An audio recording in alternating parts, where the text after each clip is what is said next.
too many disconnected apps, and it's killing team productivity.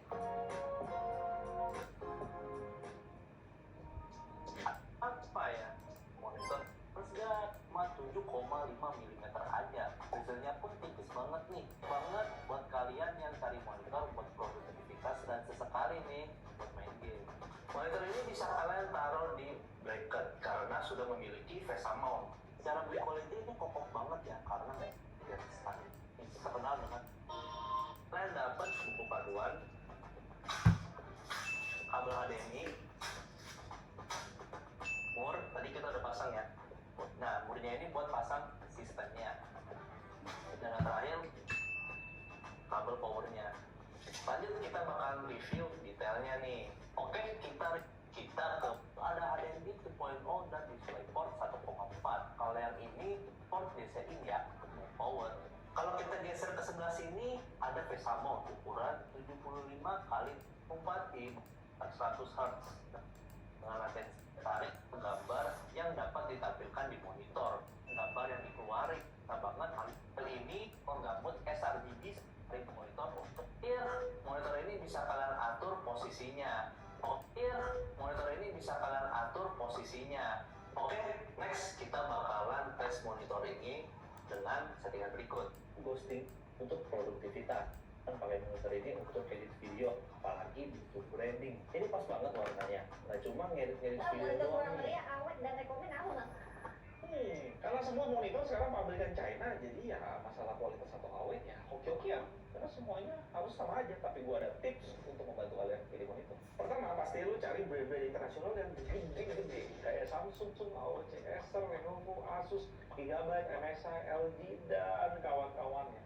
Terus pilih brand yang mau cover garansi lu 3 tahun. Udah deh, aman lu pakai monitor sampai 3 tahun ke depan. Kalau kalian punya pertanyaan, monitor code di hang on link.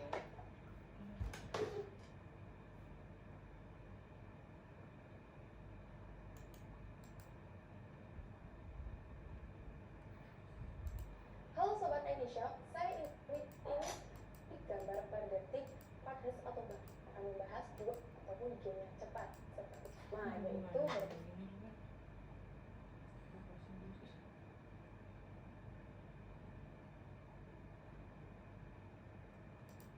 Xiaomi gila sih, monitor viral sekarang nyaman ada 400 Hz dengan konten di saat harganya cuma 1,4 jutaan, di mana gue cek ya negara tetangga.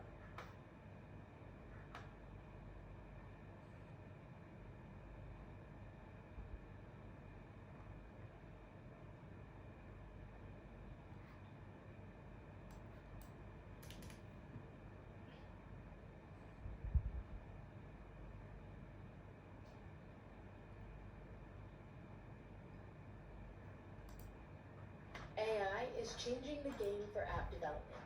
Firebase is here to help. We are Rekomendasi monitor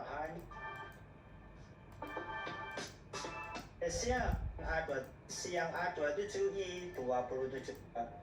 Ada monitor Xiaomi ke depan atau ke belakang atau langsung di meja sini. Monitor ini juga support ada VESA-nya. Untuk monitor Xiaomi ini masih belum bisa dimiringkan ya, jadi tidak bisa dimiringkan ke depan atau ke belakang. Jadi bagi kalian yang punya VESA-nya mungkin 75x75 ya, kalian bisa pasangkan, jadi kalian bisa atur sesuai dengan posisi kalian gimana. Kemudian jika kalian beli monitor Xiaomi A24, kemudian ada dua pak menggunakan serat game-game ya, warna pecahkan toren di depan, ada select mode juga light. Kemudian di sini untuk responnya 6 nya dan bagaimana mending A24 ini di harga 1.150.000. Kalau gue simpulin dari semua buku-buku badut Indonesia di market monitor sih, at least ada dua penyakit paling kronis dari badut itu. Pertama masalah harga karena dibalut bullshit profit 5%, halangin lu gue dapat monitor murah. Dan yang kedua masalah monitor Xiaomi. Nah masalah kedua itu monitor kantin TV itu tanya kejelasan ke toko-toko nomor. Gue juga bikin tata cara yang mirip. Bikin sendiri harga monitor 1,9 juta jadi 1,5 juta. 5% dari mananya deh, Bang? lantai hampir sekitar 25% itu masih berhasil goblokin brand lain dan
Resolusi Full HD. Panel IPS ini terkenal sama akurasi warna yang baik dan sudut pandang yang lebih luas ya. Monitor ini tak banget.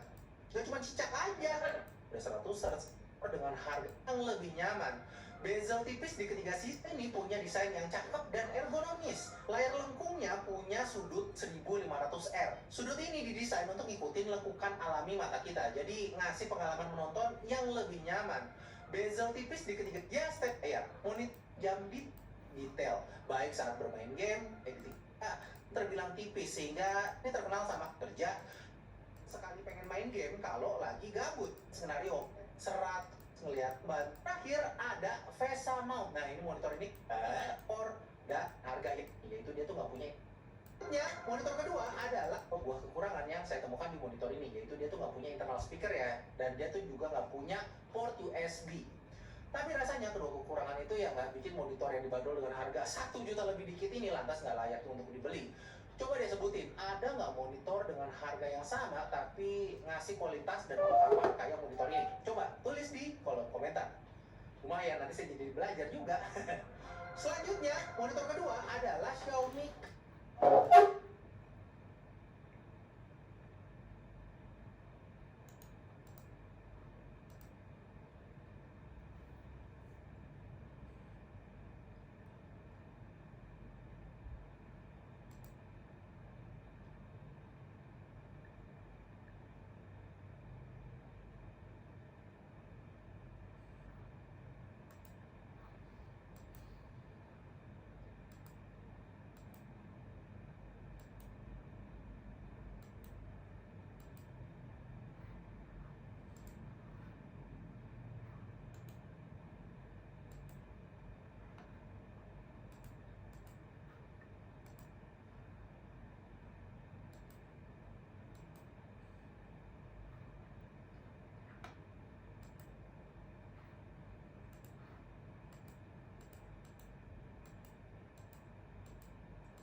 about AI safety for you. I did a 7-hour-long AI safety course and looked into a lot of different frameworks and guides from leading AI companies, nonprofits, and different types of organizations. And what I found is rather concerning, because I don't think people realize how bad AI safety related accidents already are and how bad they are going to get. So this video is going to be my attempt to summarize everything that I learned about AI safety. If you're a business owner,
as per usual, it is not enough for me just to builders, workplace space from AI enablers to the loss of control over sufficient for just taking steps.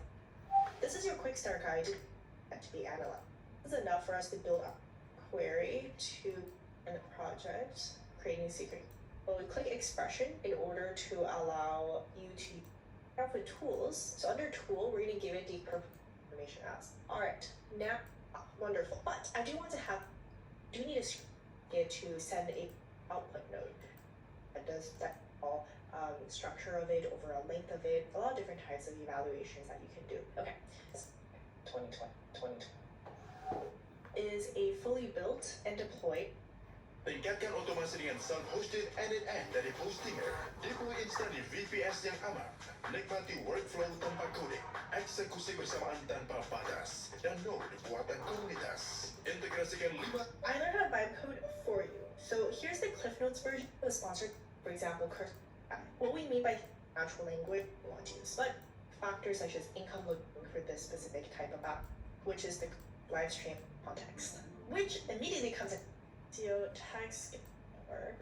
How do I want that to? It's over time. It's pretty good to think, and it's get the thing to practices that you probably want to put in your rules include limit code changes to the minimum when implementing a new feature or fixing something. This is because AI sometimes has this tendency of like changing a lot of different files unnecessarily to fix like a very small thing, and then it could potentially break other issues. Rate limit all API endpoints. This is just to make sure that you're not like calling an API and incurring like multiple times and incurring a lot of cost. Enable captcha on all auth routes and sign up pages. So for security reasons. And yeah, there are a lot of other rules that you can put into this file. You can also find online, like people have written these rules that are specific to like certain types of apps or certain languages that you're using as well, that you can put into your rule file as well. And you can take this rule file and give it to Replit, Cursor, or Windsurf too. Especially if you're someone who doesn't come from an engineering background or like a development background, I really recommend that you actually look into the rules that are specific for ensuring like safety and security in your apps, like putting it in your, at least like learn things about like API keys and why it is that you shouldn't be exposing your API keys. And while you're learning these, also put your rules into your rules file. Relations, you would be educated on vibe coding fundamentals. Now without further ado, let's get going. A portion of this video is sponsored by Brilliant. Alright, here's the outline of today's video. First, I'm going to define vibe coding. Then we're going to be talking about the principles of good vibe coding. I'll then show you some examples of vibe coding in action using Replit, Windsurf, and then finally, I'll end with some very practical tips to help you along your vibe coding journey and to make sure that you don't end up as one of these people from X and Reddit who really fucked up. I do not want that for you, so please pay attention until the end. Let's now define vibe coding. I'm sure many of you have heard the term vibe coding a lot of times by now, and this is a term that was coined by Andrej Karpathy, who among many of his achievements is one of the founding members of OpenAI. On February 3rd, 2025, he made a post on X that says, there's a new kind of coding I call vibe coding, where you fully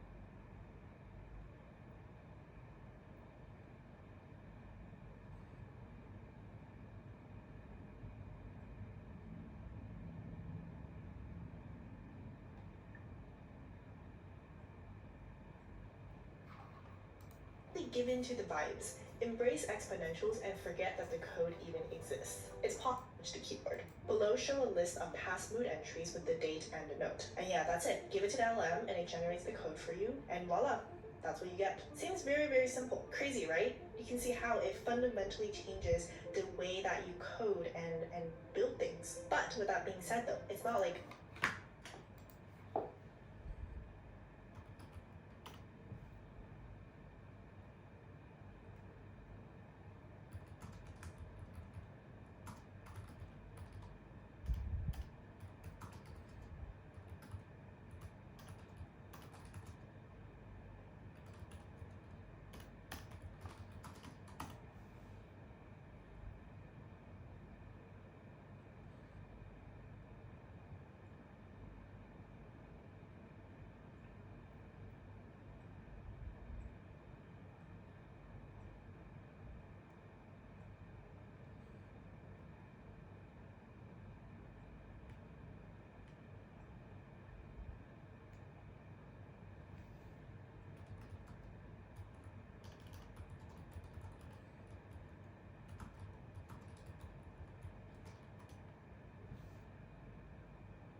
or a professional that's black magic and vibe coding will magically just work for everything. There are still principles and order in this chaos in how it is you ask it to build these things. So, without further ado, let's actually cover these principles. Supercharge your productivity with AI made for agencies. Instantly create unique and compelling. The best course that I found that covers the principles, the fundamentals of vibe coding is a course called Vibe Coding 101 with Replit. It's a nice little free course that's created by Replit, which is a platform for vibe coding apps in collaboration with deep learning AI. The course explains that there are 5 fundamental skills in vibe coding, which are thinking, frameworks, checkpoints, debugging, and context. You need to thoroughly think through exactly what it is: thinking, frameworks, checkpoints, debugging, and context.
you need to thoroughly think through exactly what it is that you want to build and then communicate that with the AI. What we mean by think thoroughly is actually 4 different levels of thinking. Say for example, you want to program a computer to play competitive chess. The first 2 levels of thinking are probably really obvious and it's just like very intuitive to you. Logical thinking is just what is the game, and in this case the game is chess. The next level, analytical thinking, is asking the question, how do I play this game? What is the main objective, the goal of the game? Now the third level is computational thinking. You need to figure out how to fit the logic of this game into a complicated set of problems and configurations on the chessboard. You also need to think about how do you enforce these rules. And finally, at the top level of thinking is procedural thinking. This is when you ask the question, how do I excel in this game? Not only do you want to play this game, you want to play it well. So you need to think about what are some strategies that you can use, what are the boundaries that you can push so that you're able to program your computer to be able to do well at the game. Then of course you need to translate this natural language that we described and communicate that to the AI to build. Now for whatever it is that you're trying to build, a game, a web app, whatever, you also need to go through these 4 levels of thinking to truly properly define what it is that you want to build. Honestly, this is where most vibe coders have the most opportunity for improvement. Because oftentimes, because you're using natural language just to describe what you want to do, you don't really actually think through what it is that you want to build, what it is that you want your final product to look like. And that's actually kind of unfair because if you don't even think through exactly what it is that you want, how do you expect the AI to be able to figure out what it is that you want to build? And actually the best way to make sure that you go through each of these levels of thinking and communicate it clearly to the AI is to create something called a PRD, which is a product requirements document. This is an actual PRD that we define with one of our clients. It is an AI-powered personalized nutrition plan for diabetes. Level 1 of thinking, which is logical thinking, defining what it is that we want to build. So this is as part of the project overview. We wrote that the goal of this project is to develop an AI-powered system that creates personalized nutrition plans for individuals with diabetes. The system will take into account various health-related factors such as medical analyses, weight, dietary habits, calorie consumption, and more. The next level of thinking, the analytical thinking, is encompassed by the skills section. So this is where you list out what it is that you need in order to build the thing that you want to build. In this case, we wrote Python, healthcare data processing, OpenAI's API, image processing for visual plans, and UI development. You can also go into more detail about this if you want, if you're more particular about which specific packages you want to use, which kind of front end, which kind of back end that you want to use. But this is good enough to start. For computational thinking, I like to express this by having a key features section in the PRD. This is where we can clearly define and have a plan based upon what we want to show up in the application. Here we have it divided into milestone 1 and milestone 2.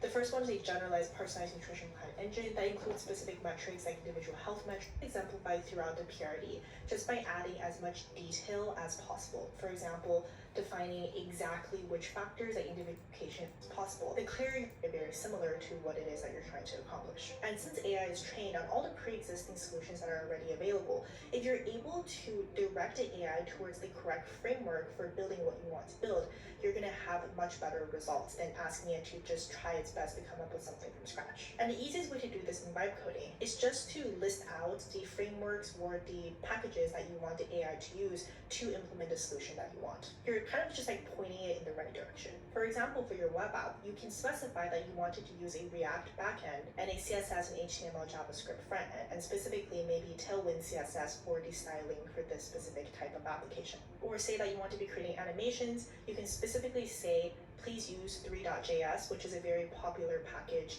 for creating animations. Okay, so the question you might be thinking right now is like, Tina, but what if I don't know what is the best way of implementing this thing? No problem. You can actually ask AI to help you figure it out first. For example, if you want to implement a drag and drop UI, which is a very common thing to implement, you could say, could you help me come up with some React frameworks to implement drag and drop into this application and then implement it? What is actually the key thing here is to be open to learning about these different frameworks and how all of these components fit together. With vibe coding, it's not necessary for you to exactly know how to implement each of these things yourself, but it's still really important to have an understanding of the structure of what it is that you're trying to build. Like if you're making a web application, at the very minimum, you should be aware of what a front end is, what a back end is, how the front end and back end communicate with each other, and what are certain frameworks that are very popular or commonly used for the front end and the back end. Think about it as building and developing and learning with the AI at the same time. This will make you a much better vibe coder in the long run.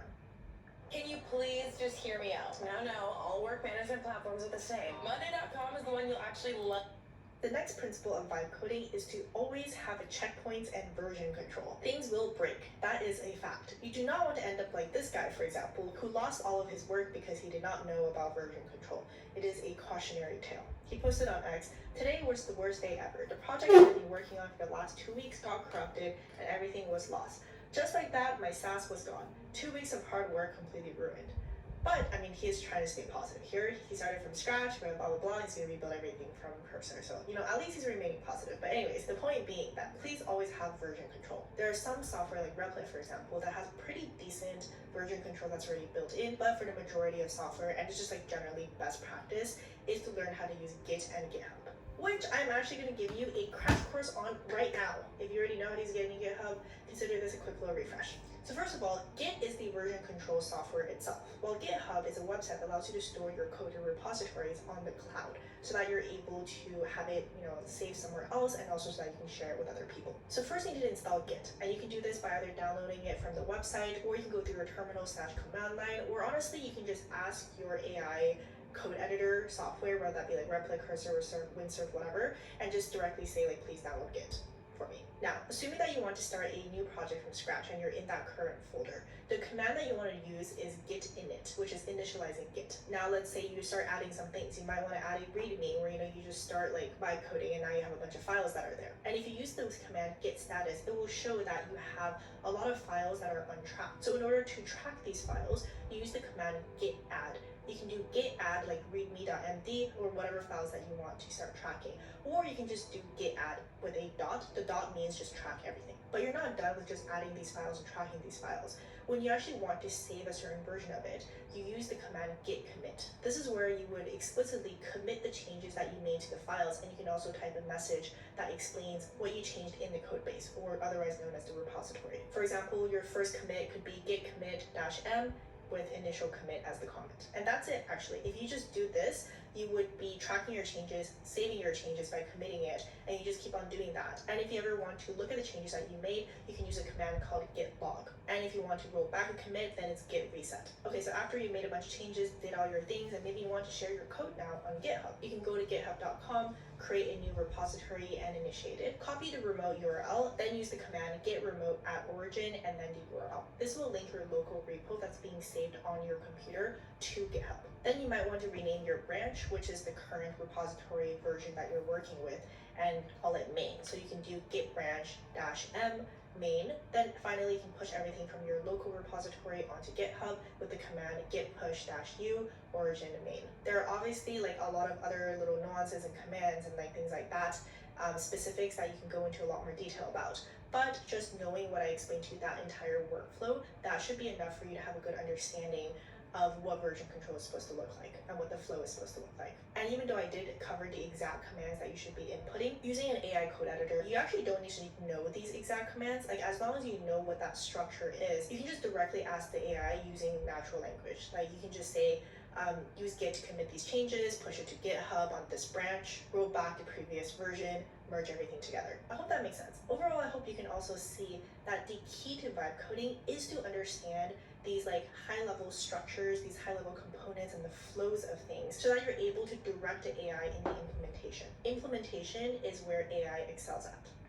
The next important skill of vibe coding is debugging. Whatever it is that you're building is going to go wrong. It's just a matter of when it's going to go wrong and how it's going to go wrong, which is why debugging and fixing the thing is just as important as the actual building itself. This is a skill that is drilled into engineers with many, many years of training. But for many vibe coders, especially those who don't have an engineering or coding background, debugging might be something that they don't actually have a lot of experience in, and it's very important to learn this skill. The best type of debugging is very methodical and thorough. First, you need to identify where the problem is and what the problem is. Then you need to apply different solutions to try to fix the problem. Sounds super simple, right? But do not underestimate the art of debugging. In the case of vibe coding, when you realize that something doesn't work, I actually find that the best way is to just point it out to the AI and then let the AI come up with the solutions to fix it itself. For example, I recently did this live stream where I was building this application and then it kept on coming up with an error. I basically just copy pasted the error message and went like, there is an error. And the AI responded with like, oh,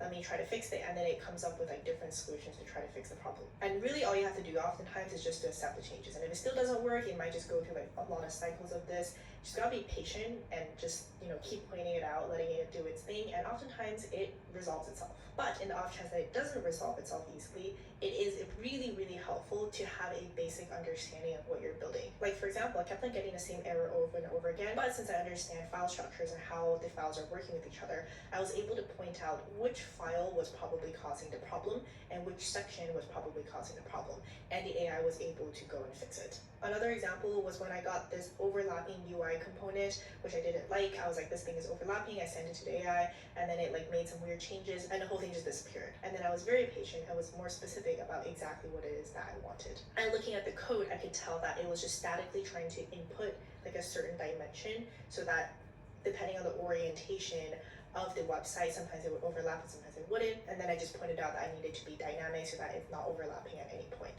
And then fortunately, it was then able to fix it.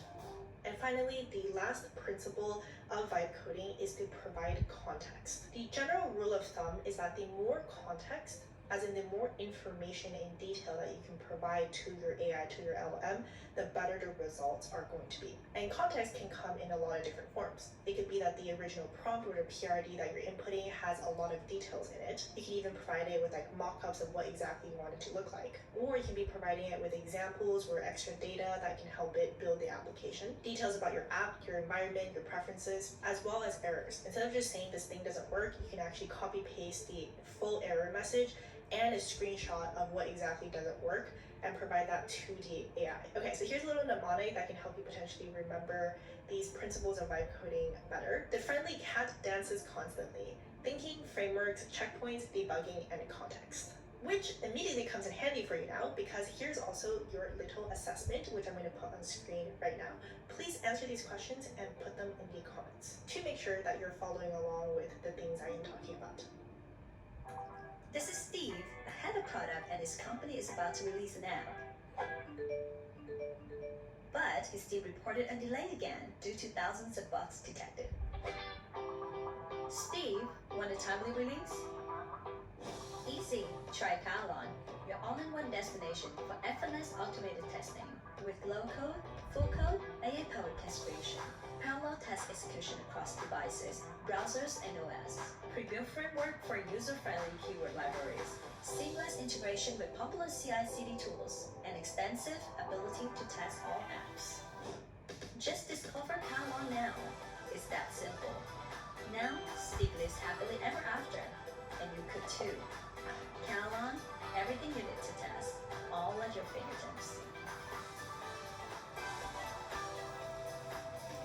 I'm now going to show you some examples of vibe coding, starting with Replit. Replit is a platform where you can use AI to vibe code different applications and deploy them really, really quickly all on the cloud. It is super beginner friendly. All you have to do is log on to Replit.